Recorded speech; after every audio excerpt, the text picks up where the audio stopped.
चलिए दोस्तों शुरू करते हैं without wasting a time. How to configure explicit null in segment routing. But before that we need to understand what is explicit null, what is the use of explicit null, correct? So let's see in below topology, below figure, where we have a three router R1, R2 and R3.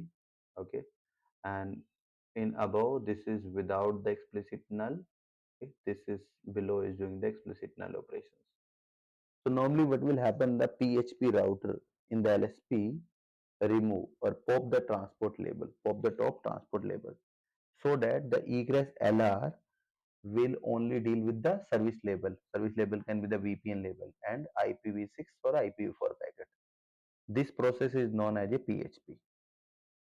However, in some scenario, they need to have an LSP end to end.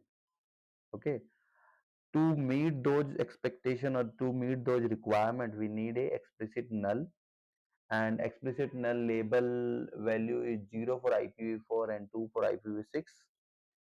And we can say that the most common reason is why explicit null is required. We can say that to preserve the QoS marking on MPLS packet. Like in this topology, we can see that without the explicit number, R1 is sending a packet label packet with the IP and MPLS label.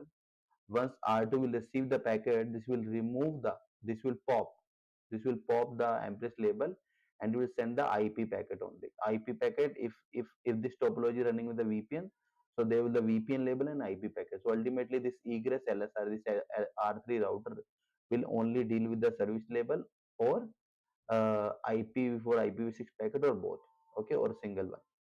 In the below topology, let's suppose we have configured explicit null. What will happen in R1 is sending a label packet to R2.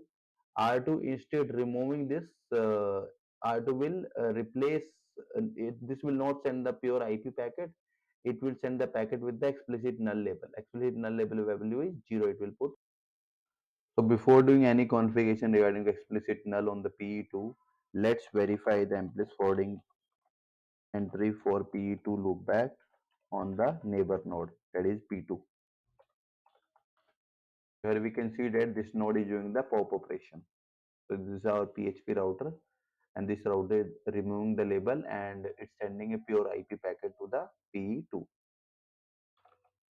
And let me check the ceph entry also. /32. Here you can see that it's imposing a implicit null label. Now let's jump to the config in the PE2 and then we verify the again state. Let me show the current configuration before that. This is the ISS configuration we have done, and these are the segment routing configuration we have done. Let me enable the explicit null label.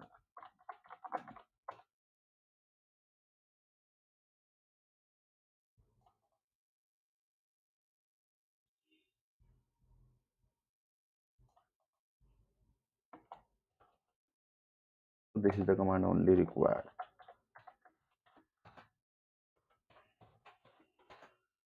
Run the commit, I've run the command. So let me verify.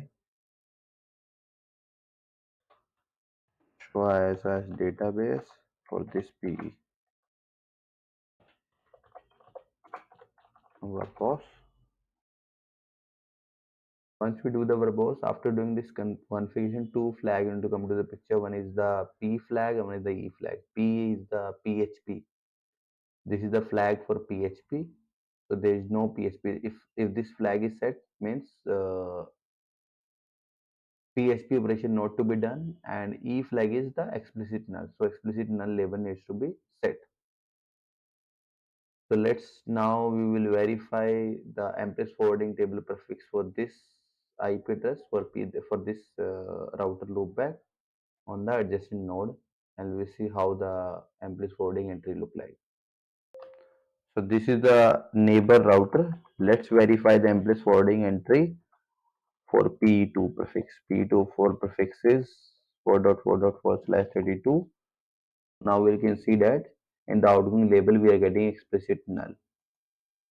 If I take the show ceph IPv4 for this prefix, so it's imposing a label 0 with the explicit null label value 0 for IPv4 address.